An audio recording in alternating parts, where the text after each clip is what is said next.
Para sa inyo, sinong mas may kasalanan? Yung nagkulang o yung bumitaw? Ang may kasalanan yung bumitaw. Ang tanga lang kasing isipin. Pag may kulang sa ibang tao, hahanapin mo sa iba. Kapag nag-commit ka sa isang relationship, dapat alam mo na may responsibilidad ko dun sa tao.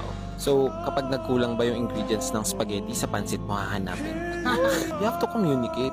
Kasi nga, again, kaya nga kayo partners para punuin nyo yung kulang ng isa't isa. At hindi ako naniniwala na isang tao lang yung kulang. Again, sabi ko nga, lahat tayong human beings, we are all broken pieces. So, one way or another, meron tayong mga kakulangan sa isa't isa at kailangan nating i-acknowledge yun. Ngayon, we have to be open-minded na lang din para sa mga nasasabihan na may kulang.